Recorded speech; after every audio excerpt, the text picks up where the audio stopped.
नमस्कार दोस्तों, welcome to next page education. मैं हूं संजय और इस वीडियो में आज हम जानेंगे आज के करंट अफेयर्स। विश्व स्वास्थ्य संगठन WHO के मुख्य वैज्ञानिक डॉक्टर सौम्या स्वामीनाथन के अनुसार भारत में कोविड-19 महामारी के चरण में प्रवेश कर रहा है, जहां निम्न स्तर का संचरण जारी रहेगा। भारत कैसे स्थानिक अवस्था में प्रवेश कर रहा है? मुख्य वैज्ञानिक के अनुसार देश भर में आकार, जनसंख्या की विविधता और प्रतिरक्षा स्थिति के कारण यह संभव है कि भारत में यह स्थिति भारत के विभिन्न हिस्सों में उतार चढ़ाव के साथ जारी रह सकती है।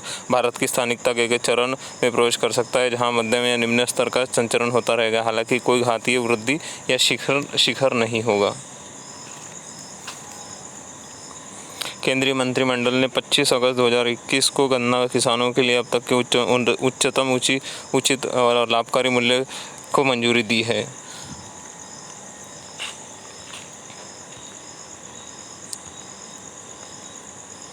केंद्रीय वाणिज्य और उद्योग राज्य मंत्री अनुप्रिया पटेल के अनुसार भारत द्वारा वित्तीय वर्ष 2022 में आसियान को 46 बिलियन अमेरिकी डॉलर का निर्यात करने की संभावना है। हवाना सिंड्रोम पहली बार 2016 में क्यूबा में तैनात राजनयिकों में रिपोर्ट किया गया था। उन्होंने अजीब लक्षणों का अनुभव किया, जिसने सरकार और वैज्ञानिक जांच की एक श्रृंखला को प्रेरित किया। कुछ अधिकारियों ने इसे सामान्य स्वास्थ्य घटना बताया तो कुछ ने हमला बताया। हालांकि अमेरिका के स्टेट डिपार्टमेंट द्वारा किए गए अध्ययन में direct pulse radio frequency energy के कारण ऐसे रूप में है। रूस ने भी इस बीमारी को माइक्रोवेव हथियारों की भूमिका से इनकार किया है। इस बीमारी के कुछ लक्षणों में मतली, थकान, मानसिक परेशानी और चक्कर आना शामिल है। माइक्रोवेव हथियार क्या होते हैं? ये एक प्रकार के प्रत्यक्ष हथियार होते हैं जो इस हथियार के द्वारा एक लक्ष्य पर ध्वनि, लेजर या माइक्रोवेव ऊर्जा केंद्रित की जाती है। जो लोग उच्च तीव्रता या माइक्रोवेव पल्सेस के संपर्क में आते हुए सिर पर एक लीक या बनाने की आवाज़ें महसूस करते हैं। इस हथियार के तीव्र और दीर्घकालीन दोनों प्रभाव हो सकते हैं। हालांकि इसके कारण शारीरिक क्षति का कोई संकेत नहीं दिखता। अब जान लेते हैं हवाना सिंड्रोम के बारे में। हवाना सिंड्रोम अमेरिकी राजनयिकों की बीमारी से मेल खाता है और 2016 में अजीब सी आवाज़ें सुनने के बाद से बीमार महसूस करने लगे थे। वह अजीब शारीरिक संवेदनाओं का भी अनुभव कर रहे थे। तब से इस बीमारी को हवाना सिंड्रोम कहा जाने लगा। हवाना सिंड्रोम पर NIS की रिपोर्ट। NIS ने नामक एक रिपोर्ट में पेश की। यह रिपोर्ट दवा और अन्य क्षेत्रों में 19 वैज्ञानिकों की समिति द्वारा तैयार की गई थी। उन्होंने कारणों की व्याख्या करने के लिए 3-4 संभावनाओं अर्थात संक्रमण, रसायन, मनोवैज्ञानिक कारण और माइक्रोवेव ऊर्जा की जांच की। इस रिपोर्ट में डायरेक्ट पल्स RF एनर्जी की सबसे अधिक संभावित तंत्र माना गया है।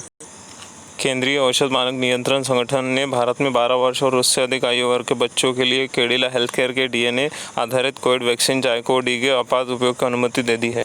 मध्य प्रदेश में खेल के क्षेत्र में व्यापक प्रतिभा खोजने का अभियान चलाया जा रहा है। राज्य सरकार ने 18 खेल अकादमियों के नए प्रतिभाशाली खिलाड़ियों को खोजकर उन्हें प्रशिक्षित देने का निर्णय लिया है। यूपी में केंद्रीय वित्त मंत्री निर्मला सीतारमण ने लखनऊ में राज्यपाल आनंदीबेन पटेल और मुख्यमंत्री योगी आदित्यनाथ की उपस्थिति में मिशन शक्ति अभियान के तीसरे चरण का शुभारंभ किया। केंद्र सरकार ने अगले 3 वर्षों में हथकरघा उत्पादन को 2 गुना और निर्यात को 4 गुना करने के लिए एक समिति का गठन किया है। भारतीय फैशन डिजाइन परिषद के अध्यक्ष सुनील सेठी इस समिति के प्रमुख होंगे। प्रसिद्ध वैज्ञानिक और कार्यक्रम निदेशक यू राजा बाबू को हैदराबाद स्थित रिसर्च सेंटर इमारत का निदेशक नियुक्त किया गया है। केंद्रीय नागरिक उड्डयन मंत्री ज्योतिरादित्य सिंधिया ने वर्चुअल माध्यम से भावनगर से दिल्ली क्षेत्र के लिए स्पाइस जेट की पहली सीधी उड़ान की हरी झंडी दिखाकर रवाना किया। साथ ही साथ केंद्रीय उड्डयन मंत्री ज्योतिरादित्य सिंधिया ने वर्चुअल रूप से जबलपुर दिल्ली सेक्टर के लिए इंडिगो उड़ान को हरी झंडी दिखाई। नागपुर में हुए एक समारोह में नागपुर महा मेट्रो के सीताबर्डी 0 मील कस्तूरचंद पार्क के लिए नए भाग फ्रीडम पार्क को राष्ट्र को समर्पित किया गया। मलेशिया के राजा सुल्तान अब्दुल्ला सुल्तान अहमद शाह ने उप प्रधानमंत्री इस्माइल साबरी को याकूब को देश का नया प्रधानमंत्री नियुक्त किया है। नासा के शोधकर्ताओं की एक टीम ने भविष्य के अन्वेषण मिशनों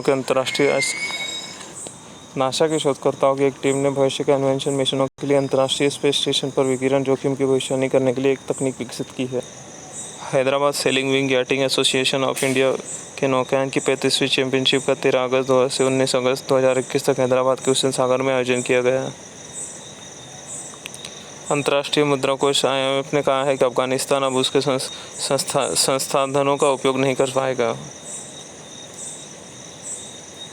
दक्षिण अफ्रीका के पूर्व रक्षा मंत्री नोसीबीवे मापिसा नकुलुला को नेशनल असेंबली का अध्यक्ष चुना गया है। नागपुर स्थित एक निजी कंपनी इकोनॉमिक एक्सक्लूसिव लिमिटेड ने रक्षा मंत्री राजनाथ सिंह की उपस्थिति में भारतीय सेना को 1 लाख निजी तौर पर मेड इन इंडिया आधुनिक हैंड ग्रेनेड का पहला बैच सौंपा। भारतीय रेलवे की ओर से उत्तर रेलवे को 3 साल के लिए सितंबर 2021 से प्रधानमंत्री कौशल विकास योजना के तहत लगभग 3,500 बेरोजगार युवाओं को प्रशिक्षित करेगा। साथ ही साथ यह भी पुष्टि है कि यह बनारस लोकोमोटिव वर्क्स रेल कौशल विकास योजना के लिए मॉडल प्राधिकरण है।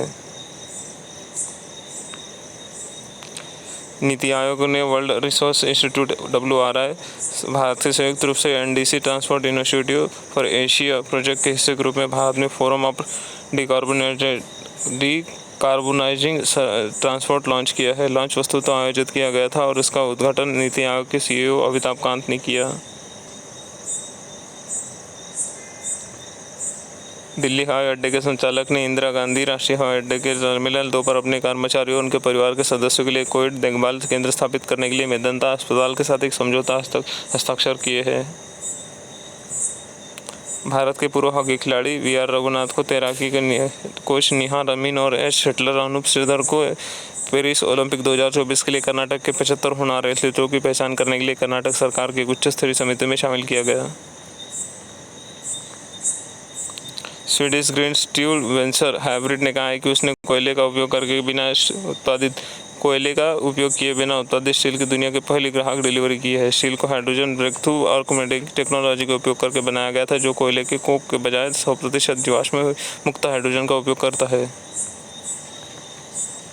लद्दाख को अपना पहला रोइंग सिनेमा रविवार को एक निजी कंपनी के साथ केंद्र सरकार शासित प्रदेश में से एक इन्फ्लेटेबल थिएटर स्थापित करने को मिला है। हेमिस नेशनल पार्क लद्दाख में उच्च ऊंचाई वाला राष्ट्रीय उद्यान है।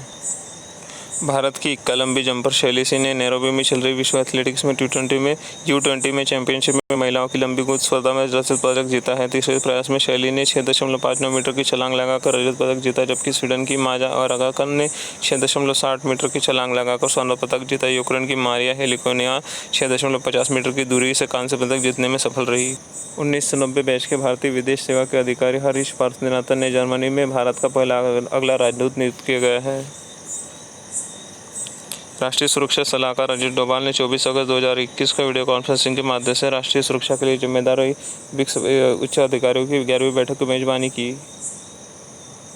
उत्तर प्रदेश के उप मुख्यमंत्री केशव प्रसाद मौर्य ने कहा है कि अयोध्या में राम जन्मभूमि की ओर जाने वाली सड़क का नाम यूपी के पूर्व मुख्यमंत्री कल्याण सिंह के नाम पर रखा जाएगा। अयोध्या के अलावा लखनऊ, प्रयागराज, बुलंदशहर और अलीगढ़ में एक सड़क का नाम भी उन्हीं के नाम पर रखा जाएगा।